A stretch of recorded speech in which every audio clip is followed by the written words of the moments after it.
Salut, je suis votre humble serviteur. Aura charisme Wiz, Raptafa, le contre-porte, le professeur ambassadeur, DJ Lewis, l'étoile, le chevalier. DJ Lewis, présentement, d'abord c'était une petite pause pour mieux relativiser, faire un gros bilan et puis savoir comment attaquer la suite de la carrière. DJ Lewis, maintenant cette fois-ci, aujourd'hui, c'est vrai, il a beaucoup fait danser les gens de 2006, bon, disons même de 2004 à 2010. Aujourd'hui, c'est beaucoup réfléchir. M'entourer d'abord premièrement d'une équipe de professionnels dans tous les domaines liés à la musique. Voilà. Aujourd'hui, il y a les réseaux sociaux. Donc, il faut des community managers. Il faut un imagiste. Il faut un directeur artistique. Il faut un manager. Il faut un attaché de presse. Ça fait beaucoup de gens qu'il faut réunir. Voilà. Après ça, maintenant, il faut aussi dire que DJ Lewis prépare un album. D'accord? Et donc, pour l'album qui est quasi, on va dire, déjà prêt, la stratégie actuelle est sortir maximum 3 singles de l'album, comme extrait de l'album, voilà, pour annoncer l'album. Et dans la stratégie, c'est chaque 2 ou 3 mois, maximum un single, et au bout du deuxième, troisième, bim, sorti l'album, disons, l'année prochaine, en 2021. Donc, c'est vrai qu'on a été beaucoup retardé par le corona. On a eu des sacrifices, on a eu beaucoup de pertes en vie humaine dues à cette pandémie. Et gloire à Dieu, ceux qui vivent encore comprendront et comprennent déjà quelle est la valeur que la vie a. Et donc, on s'y accroche et puis on travaille dans ce sens-là. Le résumé, c'est un album à venir, DJ Lewis aujourd'hui. Après un bon temps de recul, c'est beaucoup de challenges, c'est beaucoup d'efforts encore fournis pour reconquérir mes fans, qui sont toujours là d'ailleurs, mais qui pour la plupart se souviennent plus de qui c'était cet artiste-là. Donc c'est un comeback stratégique. Tu peux pas sortir un album après 10 ans d'absence, venir avec boum. C'est beaucoup d'argent comme un album. Un album, c'est plus de 20-25 millions d'investissements. Donc, partant du studio d'enregistrement, des clips, de la stratégie de communication, de l'impression des CD, de la publicité, et puis vente, c'est beaucoup d'investissements. On peut pas se permettre de faire ces choses-là après plus de 10 ans d'absence scénique. DJ Lewis aussi, pendant ces 10 ans d'absence scénique, c'est aussi l'homme d'affaires qui, pour maintenir son train de vie, son cap de vie, s'est converti dans les affaires, dans les business, notamment les ventes de terrain, l'aménagement foncier et les ouvertures de voies, etc., placement de poteaux. C'est les ventes de terrain, les ventes de véhicules et puis aussi pas mal d'autres business donc, que pour l'instant j'aimerais garder secret puisque ce que j'ai cité fait partie un peu de ce qui a besoin de publicité. Grâce à ma notoriété, je véhicule les messages. Donc pour ceux qui sont intéressés par les terrains, ils peuvent passer au bureau, ils voient les plans, tout ce qui est disponible, les modalités de paiement, on les fait en payable sur 10 mois, etc. Carrière artistique, on va comptabiliser 14 ans, 2006-2020. Carrière artistique confirmée, 14 ans. Maintenant, avant ça, 10 jockeys, c'est quoi 3 ans de carrière, 3 ans, 4 ans de carrière. Donc on va comptabiliser 20 ans. Hein. 20 ans ici dans Buis. 20 ans, il écrit dans le micro, ma voix ne peut plus bien parler. Un de mes collègues, c'est le respect parce qu'ils savent qui je suis, c'est les dévanciers. Et avec les dévanciers, moi j'ai beaucoup de respect pour les dévanciers, par mes grands frères, par ceux même qui sont les précurseurs, les initiateurs du mouvement même, le coupé décalé auquel j'appartiens, qui est ma corporation. J'ai beaucoup de respect pour eux. Et pour les petits frères aussi, j'ai beaucoup de respect aussi. C'est des gens que j'aime de par leur talent, leur dévouement et du plus qu'ils apportent aussi. Pendant que nous autres, les anciens, on se repose un peu et puis, si vous voulez, on est un peu sur la touche. Voilà. Les relations sont bonnes, mais quand tu marches mon pied, tu marches ton chemin. Donc, on peut peut-être dire que DJ Lewis, voilà, n'a pas de bon rapport, les autres, c'est faux. Il y a ce qu'on vous montre, on vous a montré sur les réseaux sociaux, puis il y a ce qui c'est en interne, quoi. En interne, c'est le respect absolu, quoi. Ma relation avec Arafat, c'était d'abord un ami avant même qu'il soit DJ Arafat d'aujourd'hui. C'était mon ami, avant que je sois d'abord l'artiste DJ Lewis, j'étais encore DJ jockey. On dormait ensemble, on vivait ensemble, on mangeait ensemble. Vous comprenez, on a fait trop de coups ensemble. Mais après, on n'a pas la même vision, on n'a pas les mêmes objectifs. Moi, j'ai décidé de garder mon cap sur mon côté et lui aussi sur le sien. Et puis bon, malheureusement, Dieu l'a appelé parce que c'était son destin. On l'accepte, on s'y met. C'est difficile à accepter, mais c'est la vie, c'est la volonté de Dieu. On a perdu des êtres chers, mais avant le décès d'Arafat, je crois que quelques mois avant, J'ai perdu ma mère. C'était un coup très difficile. Donc la vie à cette époque-là m'a laissé un goût très amer. Parce que, Arafat, c'est vrai, comme je vous disais tantôt, il y a ce qu'on vous montrait, la face du public ou bien sur les réseaux sociaux. Mais en interne, c'était quelqu'un qui avait beaucoup d'estime pour moi, qui me respectait beaucoup. Voilà. Et donc, ça a été un coup dur pour moi, sa disparition, sincèrement. Sans le cacher, parce que le voir partir, c'était comme si je me voyais partir, et puis j'ai vu un peu comment ça allait se passer à mon tour aussi, quoi. Donc, on ne souhaite pas partir aussitôt, mais il est trop parti vite. Il est trop vite parti. Voilà, trop vite. Vous savez, Arafat, il m'avait dit, il me disait tout le temps que qu'il me devait beaucoup. De quelle manière? Parce que il était Arafat avant de partir en Europe. Ok, il avait sorti Jonathan. Et c'est à cette époque qu'on marchait beaucoup. Il venait à ma courrier chez moi. On allait chez lui à Blocoche, chez son vieux. On prenait ma télé dans ma chambre. On partait dans sa chambre. On jouait à la PlayStation. On fait tout ensemble. On se partageait les inspirations. À cette époque, il ne marchait même pas avec des bordés. On ne connaissait pas tout cela. Voilà. La seule personne avec qui il était, que je connaissais comme ami, c'était Olo Pacha. Le reste, là, sont venus après le succès. Et donc, tellement on était collés, serrés, on faisait tout ensemble.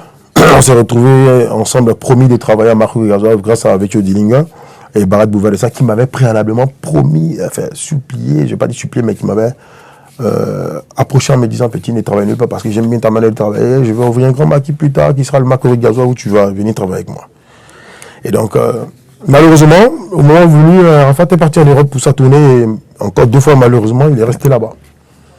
Donc, je suis resté le seul DJ à travailler là, et fort de mon talent, j'ai fait mes preuves. Et du coup, j'ai été connu sur le plan national. Et j'ai même participé à cette même époque, en 2005, à un concours national des 10 jockeys organisé par Orange Côte d'Ivoire, sans vouloir faire de publicité. Donc j'ai été le vainqueur national devant beaucoup de DJ de la place. Aujourd'hui, des Bordeaux, etc., Arenzo, DJ Mix, tout cela. Donc c'est moi qui avais été nommé vainqueur. Et suite à cela, mon album est sorti. Donc quand mon album est sorti, durant toute cette époque, Arafat était en Europe. Disons, il avait décidé de rester. Et donc quand il a vécu son histoire de rapatriement, qu'il arrive en Côte d'Ivoire, en ce moment, j'avais déjà sorti Grip Pavien. J'étais le seul artiste qui cartonnait le plus en Côte d'Ivoire, avec mon titre, mon album. Et on s'est vu, il est venu, je lui ai dit, du côté des familles qui arrivaient, vraiment, c'est dommage ce qui était arrivé parce qu'on l'avait rapatrié, tu vois. Et je lui ai dit, c'est dommage ce qui lui était arrivé. C'est parce que je vis dans un studio, sinon on allait vivre ensemble. C'est vrai, t'es parti. Je lui ai donné des conseils, tu vois. Pour lui dire, tu vois, moi, partout dans mes spectacles, on allait, il voyait comment ça se passait. Tu vois, moi, je filme pas sur scène. Je lui donnais des conseils, les méthodes, les stratégies de comment est-ce qu'aujourd'hui le public ivoirien a réussi à m'adopter. Et donc, si lui, Arafat, devait revenir sur scène, il faudrait que primo, il crée un concept. Et comme je suis à la mode, moi, je vais le soutenir dans le concept. Mais faire comme si c'est moi qui écris, on fait le game. Ce qui est le buzz aujourd'hui, là, c'est nous qui avons. Tu vois ce que je dis, non? Mais cette sorte de buzz-là, on l'a simulé à l'époque. Pour lui donner un peu de force, il était venu avec Ma chérie, il ne faut pas pleurer. C'était un concept que moi, j'avais chanté, qui figurait sur mon album, puisqu'à l'époque, je faisais un groupe avec un ami, Zouglouman, et moi, j'étais DJ. On devait faire un groupe, Zoulou coupé décalé. Et on a appelé Arafat à l'époque de Jonathan pour faire le featuring avec nous. Et il est venu au studio, il a écouté la chanson. Il n'a pas posé sa voix. Et il a dit qu'il revenait. Il partait à Porbo chez Max Hero. Il partait chanter sur la chanson de DJ Hello, Manger Chier. Et donc, c'est suite à là, il n'est plus revenu jamais au studio. Arafat est parti par la suite en France. Et en France, là-bas, on entend le refrain de notre chanson qui est en studio sur lequel il devait poser, qui n'a pas posé. D'accord? Mon ami n'a pas digéré. À l'époque, Papa Simon, qui était le producteur de notre groupe, n'était pas d'accord, il était très fâché, mais Arafat avait déjà sorti « Ma chérie, faut pas pleurer. Les garçons d'Abidjan, là, sont comme ça. Quand les amis te parlaient, tu disais c'est parce qu'ils sont jaloux. » C'était le refrain typique, c'est-à-dire rien n'avait changé du tout, même pas de modification. C'était le pur refrain de la chanson sur laquelle Arafat devait chanter, et qui n'a pas chanté. Tout le monde attendait, on est resté au studio jusqu'à 22h, il n'est pas venu, on l'appelait, il ne décrochait plus. Et puis, suite, il est parti en France. Donc quand il revient, il vient avec son album. quelques chansons. Maximo! Allez, la dit Abidjan! Hein? On arrive. Vous voyez la chanson qu'il a chantée là? C'est une chanson qu'il avait faite là à l'époque. Plus, ma chérie, il ne faut pas pleurer. Donc c'est ça qu'il est venu, mais il a essayé de tout faire, mais ça ne décollait pas vraiment. Et donc je lui avais dit, moi de mon côté, comme c'était mon ami, à fouille quoi. Mais mon autre collègue, mon autre ami qui chantait là n'était pas du tout d'accord, n'a pas digéré. On saute cette étape, on évolue. Donc Arafat et moi, on est partout à Abidjan. On m'annonce dans les gombos partout. Il a dit, ah famille, voilà ça. Il dit, frère, c'est ça, c'est pas sorcier. Si tu veux mousser Abidjan au jour d'aujourd'hui, là, il faut faire un concept.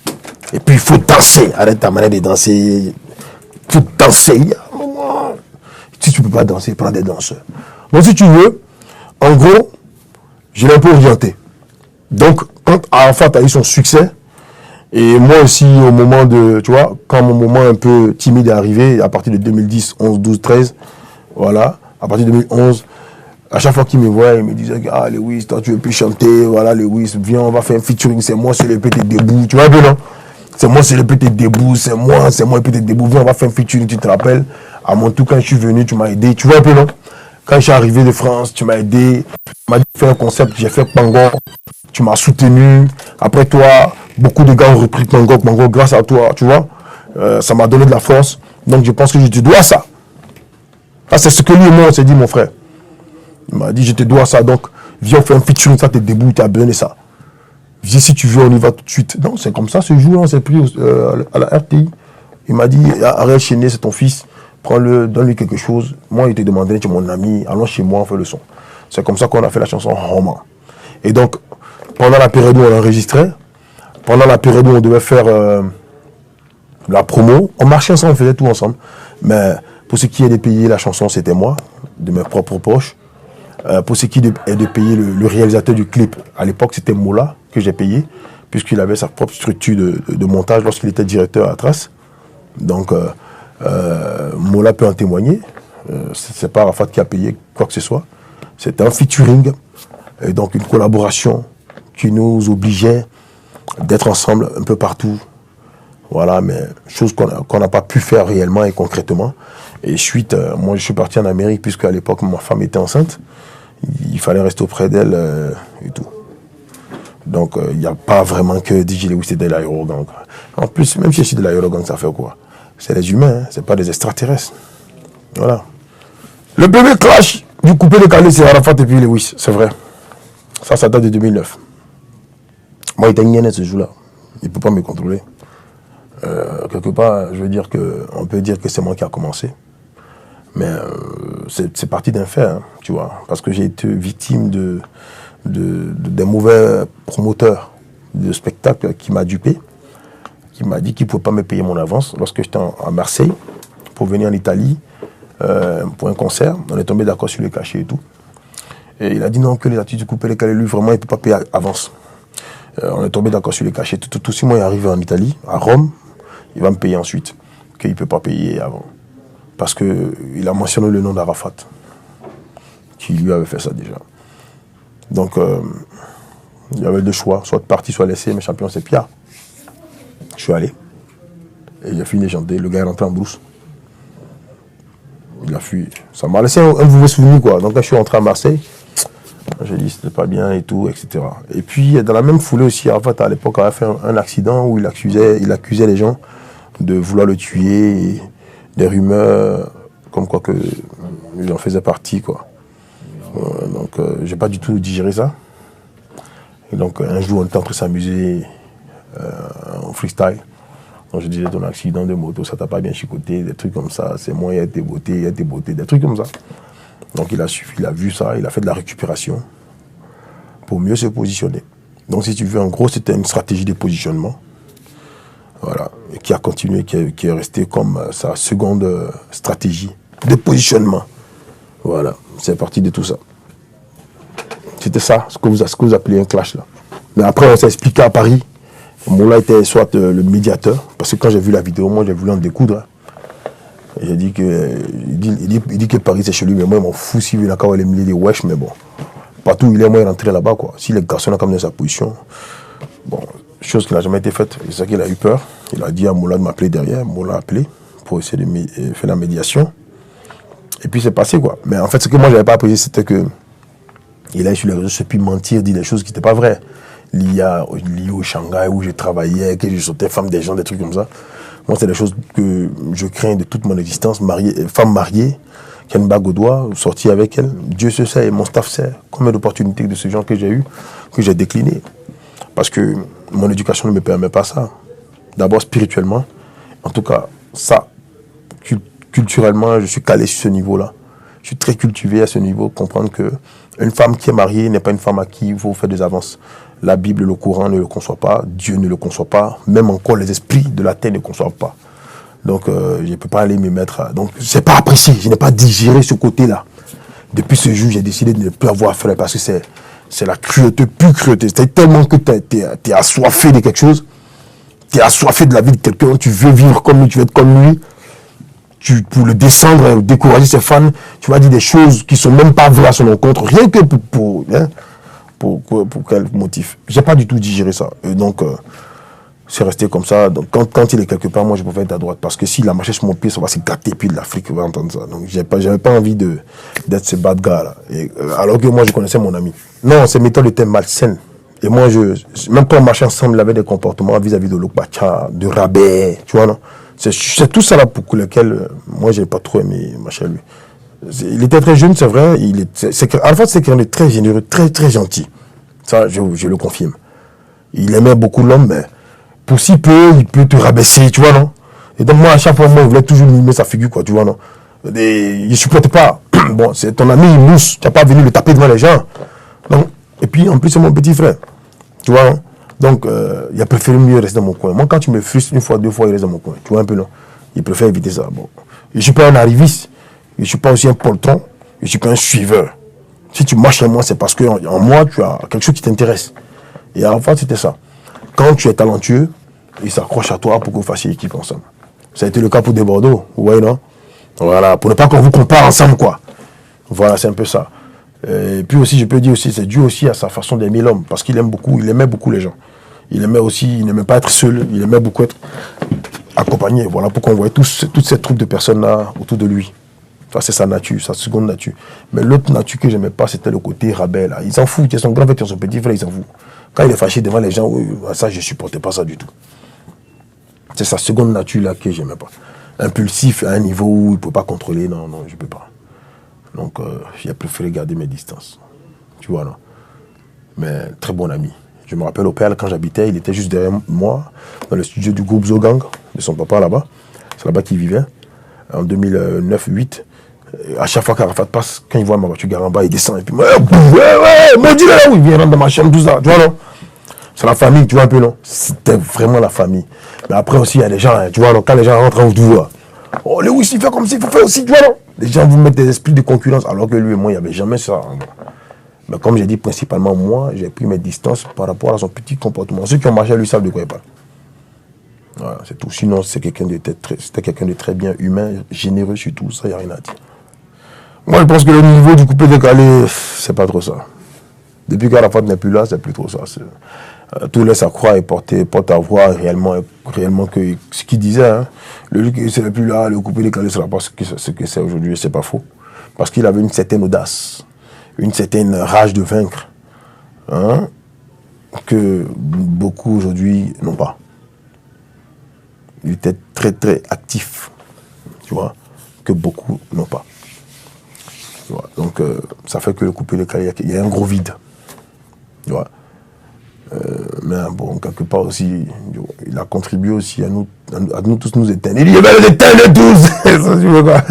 Il nous a éteints, tu vois, non? Mais là, quand tu nous éteins comme ça, là, pour l'allumer, c'est pas facile. Tu éteins.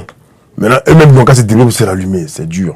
Donc, ça a suscité aussi à la disparition de beaucoup de professionnels du coupé décalé, DJ Maréchal. Hein? Parce que beaucoup de personnes ne s'identifiaient pas dans ce style de coupé décalé, là. Un style de coupé décalé où, quand tu fais une chanson, ils ont volé ma danse. C'était pas ça. Tu vois un peu, non? Le coupé décalé, c'était un truc d'ensemble, un truc d'union. Tu vois, non? Donc, quand pendant 1 an, tu fais pas une chanson, 2 ans, après, tu vois les efforts que tu dois fournir pour revenir à zéro. C'est beaucoup. Donc, ça a donné naissance à la disparition de DJ Arsenal, DJ Jeff, DJ Jacob, DJ Volcano, DJ, beaucoup de DJ. Donc, quand un ami à toi sort une chanson et puis tu milites contre lui, il sort un DJ, lui sort une chanson, putain le lendemain tu sors une chanson, ouais, moi c'est ma stratégie, c'est pour amener à bosser. Tu donnes, on dort là-bas, on dort pas là-bas, on n'a pas les mêmes moyens. On se débrouille pour faire sortir une chanson, pour faire un clip. Quand on sort là-bas, quand tu vois que c'est bon, tu t'en fais sortir une chanson. Tout ça là, on se voyait, on s'identifiait pas là-dedans. Donc lui seul il était à l'aise dans son game, donc ça faisait lui aussi ce qu'il est, et ce qu'il est devenu. Tu vois ce que je dis, non? Bon, maintenant que tu n'es plus là, maintenant ça agit sur tout le monde. Tu vois. Si on savait que tu n'allais pas avoir une si longue vie, tu vois, on allait vraiment prendre nos dispositions, comprendre que, oh, lui là, allons-y, c'est pas pour longtemps. Mais comme personne ne savait, on ne s'attendait pas à ça, tu vois. On ne savait même pas que tu allais nous quitter un de ces quatre. On a tout pensé, mais sauf la mort. Tu comprends, non? On a tout pensé, on dit, bon, il n'a qu'à faire ce truc-là. Un matin, quand ça va commencer à diminuer un peu, nous, on va venir. Ou bien peut-être que lui-même, il va manquer ses lèvres sans là. Il va nous laisser en paix maintenant. La seule chose qui peut pousser l'homme à faire quand on demande le succès, c'est pourquoi? C'est pour avoir une meilleure vie. Parce que quand tu as le succès, tu as les appels partout, tu es sollicité de gauche à droite.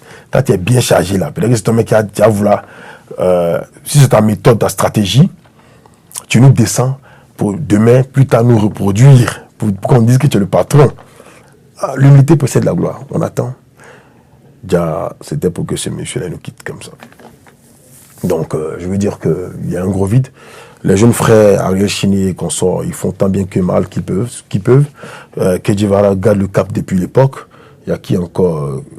Il n'y a pas Kedjivara.